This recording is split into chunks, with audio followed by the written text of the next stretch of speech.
తక్షణమే బీఆర్ఎస్ ఇచ్చిన దానికంటే ఎక్కువ ఉద్యోగస్తులకు ఇవ్వాల్సినటువంటి పీఆర్సీని ఇవ్వాలని మేము డిమాండ్ చేస్తున్నాము. మేము 43 ఇచ్చాం, మీరు అంతకంటే ఎక్కువ ఇవ్వండి, ఇస్తామన్నారు కదా.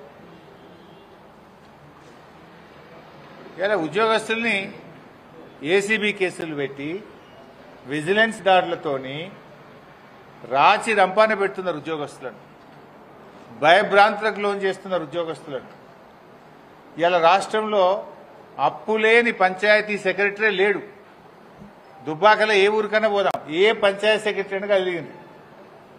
గవర్నమెంట్ నుంచి ₹1 రాక జీతం డబ్బుల నుంచి అప్పు తెచ్చి మిత్తికి తెచ్చి గ్రామ పంచాయతీలు ఇలా పంచాయతీ సెక్రటరీలు నిర్వహిస్తూ ఉన్నారు. ఏ పంచాయతీ సెక్రటరీ కన్నా ₹1 లక్ష 2 లక్షల అప్పు. అసలు వాళ్ళకు ₹1 వస్తలేదు గ్రామ పంచాయతీ. ఊళ్ళోనేమో సర్పంచులు లేరు. ప్రజలు ఏమైంది, మోటార్ కాలిపోయింది సంగతి ఏందని సెక్రటరీ మీద పడుతుంది. బుగ్గలు కాలిపోయినాయి, బుగ్గలు ఎప్పుడు వేస్తామని సెక్రటరీని అడుగుతుండ్రు. గ్రామ పంచాయతీలో చూస్తేనేమో 0. ఉద్దర తెచ్చి మితికి తెచ్చి అప్పు తెచ్చి డీజిల్ పోసి నడుపుతున్నారు. సగం గ్రామ పంచాయతీల్లో ట్రాక్టర్లు మూలకపడ్డాయి.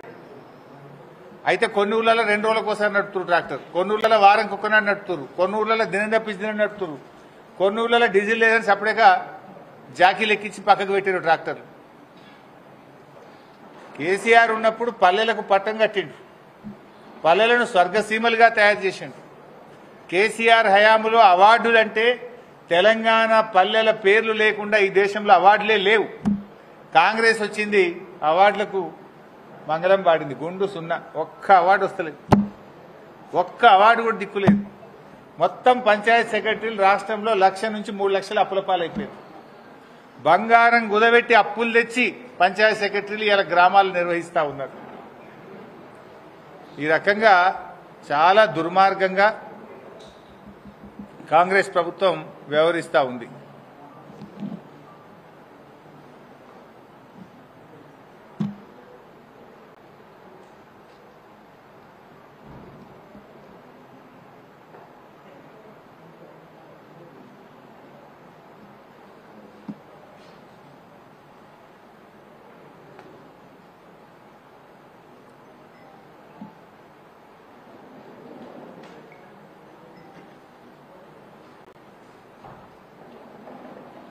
ఇప్పుడే ఉత్తమ్ కుమార్ రెడ్డిది ఒక చిట్ చాట్ అయినట్టుగా వార్త వస్తూ ఉంది.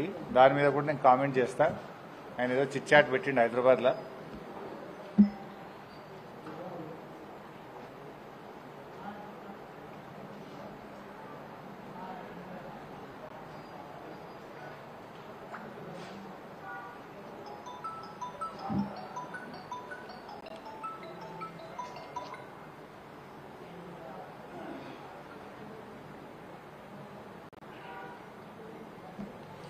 ఉత్తమ్ కుమార్ రెడ్డి రేవంత్ రెడ్డిని మించిపోతున్నాడు. దేంట్లో అబద్దాలు ఆడుట్లా. అబద్దాలకు బ్రాండ్ అంబాసిడర్ రేవంత్ రెడ్డి. కానీ నిర్ణయాల్లో ఉత్తమ్ కుమార్ రెడ్డి రేవంత్ రెడ్డిని కూడా మించిపోతున్నట్టు. ఎందుకంటే అబద్దాలాడి రేవంత్ రెడ్డి సీఎం అయిండు. నేనే ఆయన కంటే తక్కువ అబద్దాలు ఆడినా అందుకే సీఎం కాలేదు అనుకుంటుండో ఏందో. నేను రేవంత్ రెడ్డిని మించిన అబద్దాలు ఆడతా అనుకుంటుండే ఈ మధ్యలో ఉత్తమ్ కుమార్ రెడ్డి. సో అబద్దాలకు బ్రాండ్ అంబాసిడర్ రేవంత్ రెడ్డి అయితే ఆ బ్రాండ్ అంబాసిడర్కు తాత ఈ ఉత్తమ్ కుమార్ రెడ్డి తయారైపోయింది. ఆ గోబల్స్ అంటే ఆయన బతుకుంటే ఉరి పెట్టుకుంటుండే ఉత్తమ్ కుమార్ రెడ్డి అబద్దాలు చూస్తే అబ్బా వీడియో కూడా నన్ను మించిపోయింది అనుకుంటుండే. అట్లా తయారైపోయింది ఉత్తమ్ కుమార్ రెడ్డి. మాట్లాడితే అబద్దాలే. ఇవాళ కూడా మాట్లాడుతూ రాయలసీమ లిఫ్ట్ ఇరిగేషన్ గురించి మాట్లాడుతున్నాడు. రాయలసీమ